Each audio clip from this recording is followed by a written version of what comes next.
우리가 이 인생을 살면서 결국 이 죽음을 향해 간다는 것은 모두 다 똑같습니다. 사실 우리의 인생이 정말 그런 것 같습니다. 어떻게 살아가든 이 죽음을 피할 수 있는 방법이 없기 때문입니다.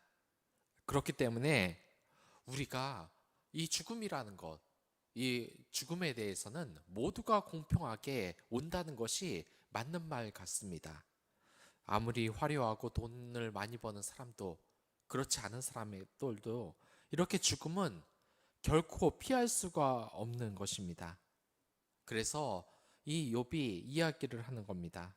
이 악인의 등불이 결국은 꺼지고 그들에게 죄악을 갚게 할 날이 반드시 온다고, 이 여호와의 진노가 언젠가는 임하게 된다고 계속해서 이야기를 하는 것입니다. 이렇게 보면은 이 욥의 상황이 얼마나 절망적이고 또 얼마나 힘든지에 대해서 지금 계속해서 이야기를 하고 있습니다. 지금 보니까 이 악인들이 전능자의 이 진노함을 받아서 정말 살기 힘들어지고 결국은 자기 행동에 대해서 진노의 잔을 마셔야 한다, 이렇게 이야기를 하고 있습니다. 그런데 이렇게 하는 말이 결국 이 욥에게는 별로 위로가 되진 않습니다. 왜냐? 하나님께서 이 악인들을 결국 진멸할 것임에도 불구하고 자신이 지금 고통을 당하고 있기 때문인 것입니다. 그런데 이렇게 이 친구들은 진짜 악인이 누군가에 대해서 지금 욥과 이 세 친구는 차이점을 보여주고 있습니다. 이 친구들은 이 욥을 가지고 악인이라고 생각을 하지만 이 욥은 전혀 그렇지 않습니다. 이 욥은 악인이 진노의 잔을 마신다고 이렇게 이야기는 하지만 자기 자신은 악인이 아니라고 생각을 하는 것입니다. 아무튼 이 욥이 말하는 것은 이러한 것입니다. 이 악인이든지 선인이든지 또 부유하고 성공하라는 사람이든지 결국 이 죽음은 똑같이 찾아오게 돼 있다고 그렇게 이야기를 하는 겁니다. 그러면 어떻습니까? 결국 이 욥이 말하는 것은 허무주의와 같은 것입니다. 차이가 전혀 없다. 사실 이러한 허무주의가 욥에게 찾아온 것은 욥이 겪고 있는 이 어려운 상황 때문에 그러한 것입니다. 이 사람들을 보면은 어떤 사람들은 자꾸 정말 절망적인 말을 하고 어떤 사람들은 대단히 좋은 말을 하고 상대방을 위로하고, 이런 시각의 차이가 있는 것 같습니다. 한 사람은 우리의 인생에서 행복을 보지만 다른 한 사람은 우리의 인생에서 비극만 보는 경우가 바로 그렇습니다. 이 욥의 경우가 어떻습니까? 이 세상을 밝게 봤지만 이제 인생의 쓴맛을 보고 정말 우리의 삶이 이제 죽음밖에 없구나, 정말 슬픔이구나 라고 지금 이 허무주의를 자꾸 이야기하는 것입니다. 이러한 허무주의가 무엇입니까? 이 친구에게 적용을 해보면 그런 것입니다. 너희들은 내가 악인이기 때문에 벌을 받는다고 하지만 사실 선인이나 악인이나 벌을 받는 것은 모두 똑같다고 이야기를 하는 것입니다. 그 벌이 무엇입니까? 바로 죽음이라는 것입니다. 그러나 우리는 확실하게 알아야 됩니다. 이 죄가 누구에게부터 온 것인지. 영화에서 보면은 그러한 것이 대단히 많이 나옵니다. 이 사람이 어떤 큰 일을 저질렀는데 그것에 대해서 원인을 모르고 있는 겁니다. 특히 어떤 내용이 있냐면 예전에는 이런 영화의 내용이 있었습니다. 그 기억 상실증에 걸린 어떤 남자가 자신의 아내를 죽인 사람을 끝까지 추격하는 그런 내용이 나옵니다. 그런데 이 결말을 보니까 결국 이 남자는 그 아내를 죽인 사람이 사실상 없다는 걸 깨닫게 됩니다. 그리고 자신이 추격해서 복수를 하는 그 남자도 결국은 그 자기의 아내를 죽이지 않았다고 는 사실을 알지만 그 사실을 다시 기억 상실증으로 덮어버리는 그러한 내용이 나옵니다. 왜 그랬겠습니까? 이 사람에게는 아내가 만약에 다른 사람에게 죽지 않았다면, 그런 슬픈 일이 일어나지 않았다면 자신의 삶의 목표가 없어지기 때문에 세뇌가 된 겁니다. 그런 기억이 잃어버리고 내 탓이 아니라 다른 사람 탓을 해야만 내가 살아갈 수 있기 때문에 바로 그러한 것입니다. 이런 것이 바로 기억 상실증이라는 것인데, 우리에게도 이런 기억 상실증이 있다는 겁니다. 정말 내 자신이 감당할 수 없는 그런 사실을 겪게 되다 보면은 정말 이 세상에 그러한 진리를 부정하게 되는 겁니다. 하나님의 진리를 부정하고 마는 것이며, 하나님이 이 세상에서 올바른 심판자가 아니라고 생각할 수 있는 것입니다. 지금 욥이 말하는 것이 바로 이러한 것입니다. 이 욥이 생각을 하기에는 하나님은 똑같게 죽음을 당하게 하시는 분이며 결국 우리의 인생이 허무주의인 것은 아닌가라고 지금 이야기를 하고 있습니다. 그렇기 때문에 이 욥의 세 친구가 주장하는 것처럼 악인이어서 꼭 그 자기가 벌을 받는 것이 아니라 선인들도 어차피 똑같이 죽음을 당한다고 이야기를 하는 것입니다. 이러한 것을 보면 우리가 발견해야 될 것은 다른 관점인 것 같습니다. 죽음은 똑같이 찾아오는 것은 맞습니다.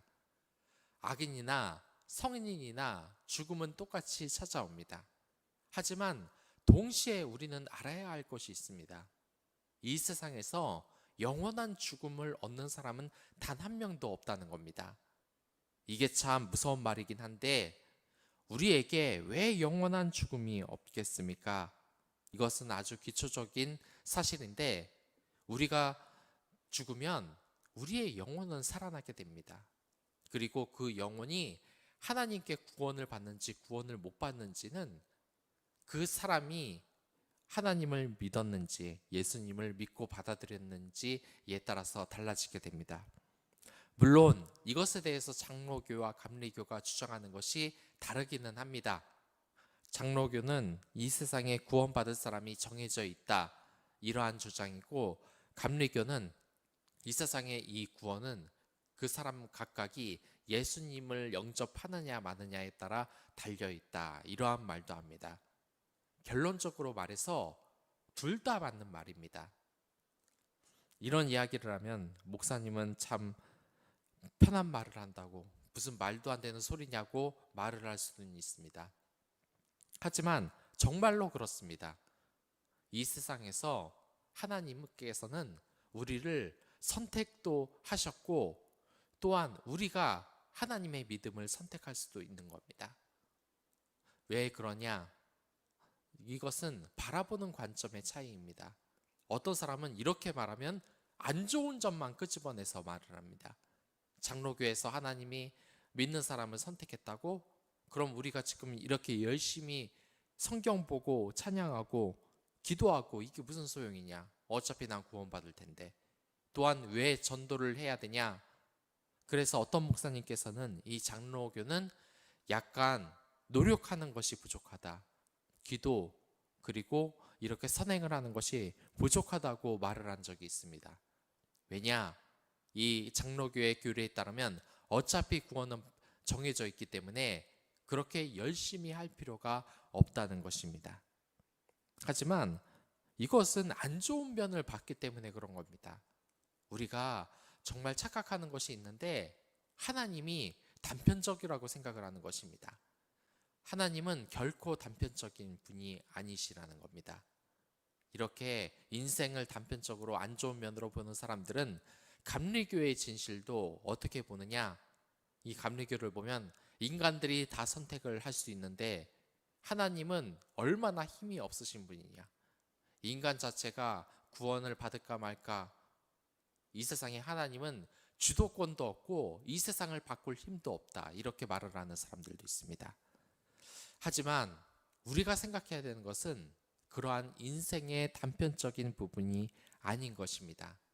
하나님께서는 워낙에 다양한 면이 있으신 분입니다. 그렇기 때문에 이 하나님에 대해서 우리가 함부로 단정하며 말을 한다는 것은 사실 대단히 교만한 일이라고 할 수 있는 것입니다.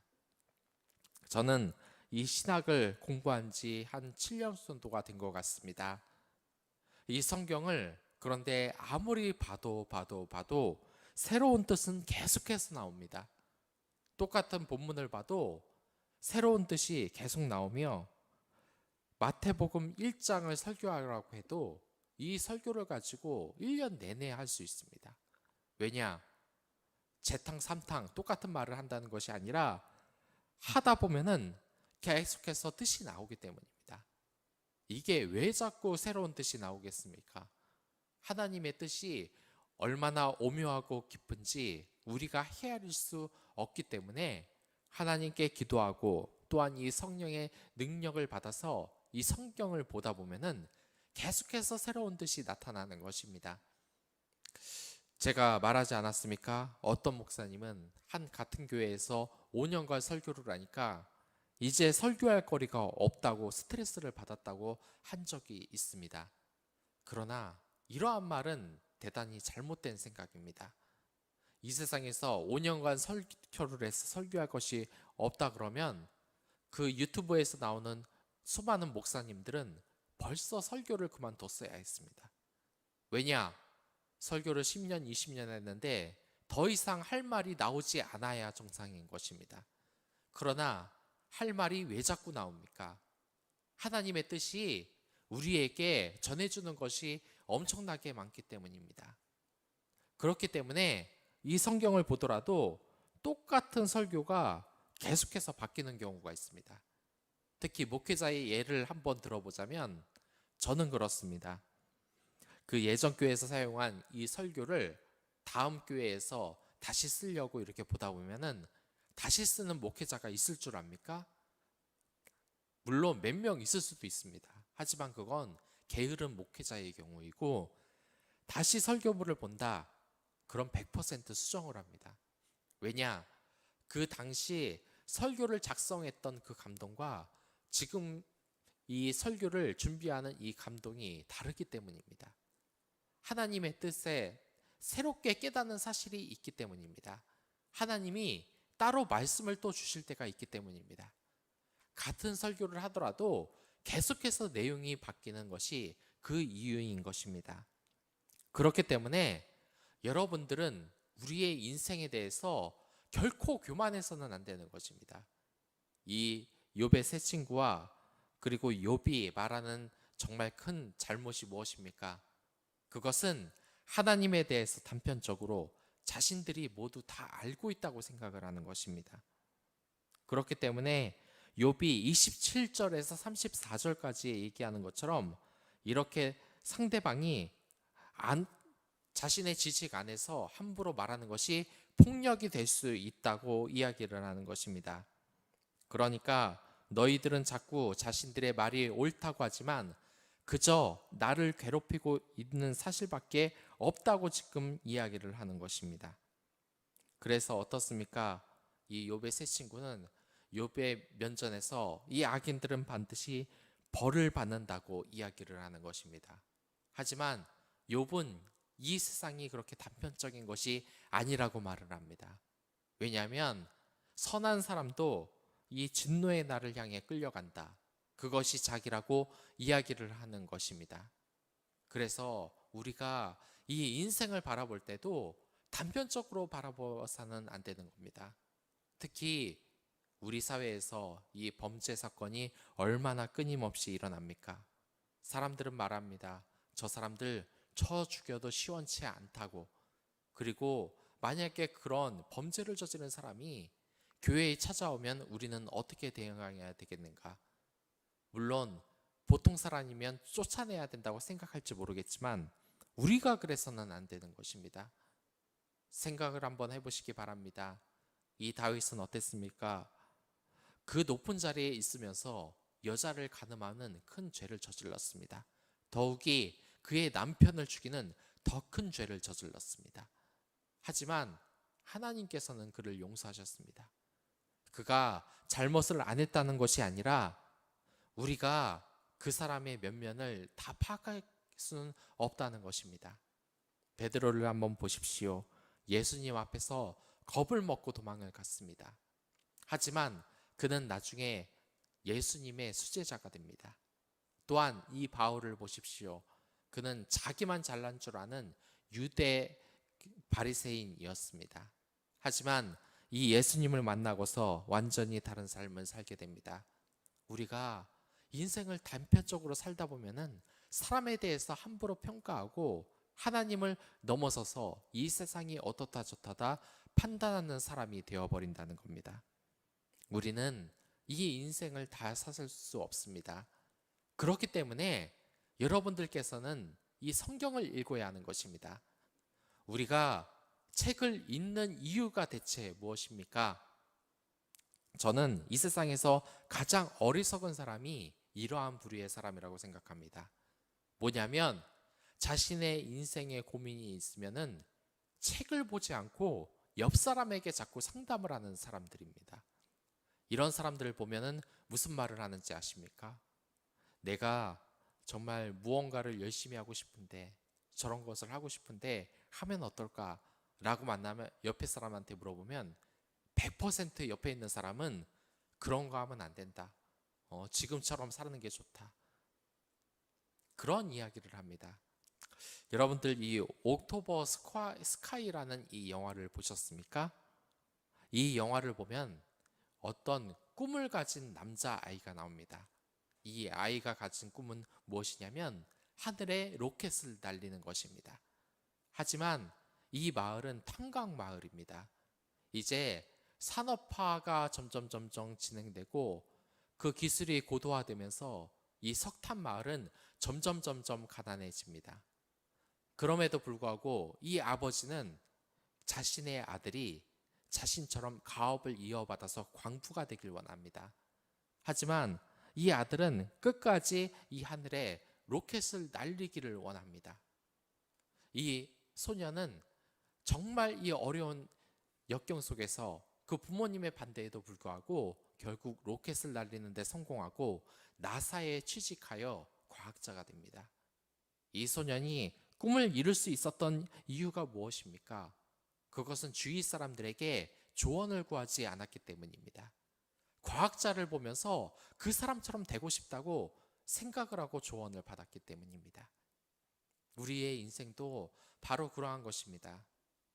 보면은 특히 위지적인 사람들, 그런 사람들이 생각하는 가장 큰 문제점이 뭐냐면 자신의 주위에 있는 사람들에게 인생을 상담하고 답을 받으려고 하는 겁니다. 그런데 그 답이 어떻습니까? 생각을 한번 잘 해봐야 되는 것입니다.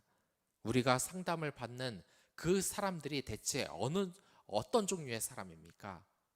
나와 다르지 않은 사람입니다. 나하고 인생 경험이 거의 비슷하고 나와 닮아 있는, 많이 어울리는 사람들인 것입니다.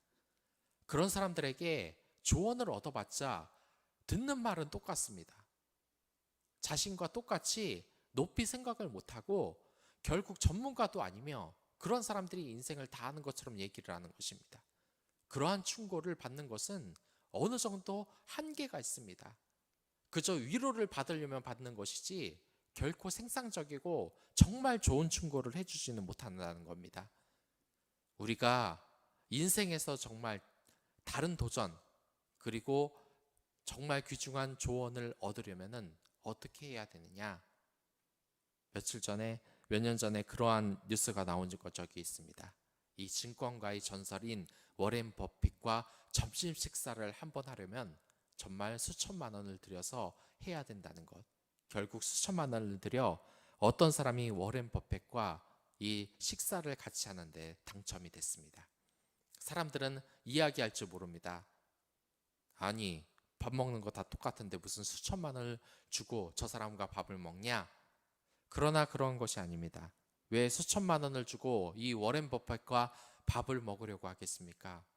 이 세상에서 자신과 다른, 자신보다 더 뛰어난 사람들의 조언을 받기 위해서입니다.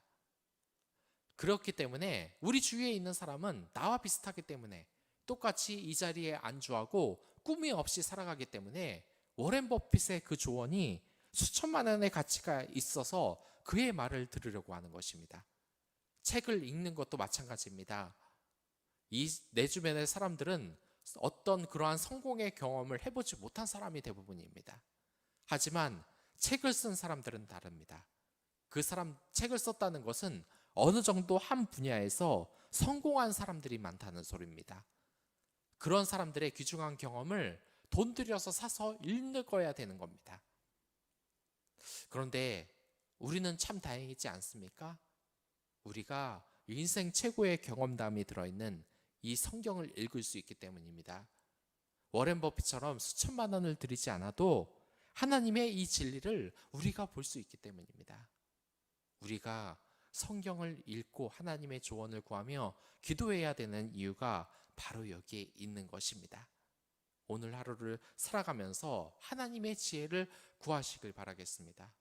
오늘 7시부터 눈이 온다는 소식이 있습니다. 이렇게 인생은 시시각각 계속해서 변합니다. 그렇게 더웠는데 어느새 겨울 날씨가 됐습니다. 하루하루 변하는 이 세상의 변화사, 그에 대한 지혜를 이 성경에서 찾는 여러분들이 되시길 바라겠습니다.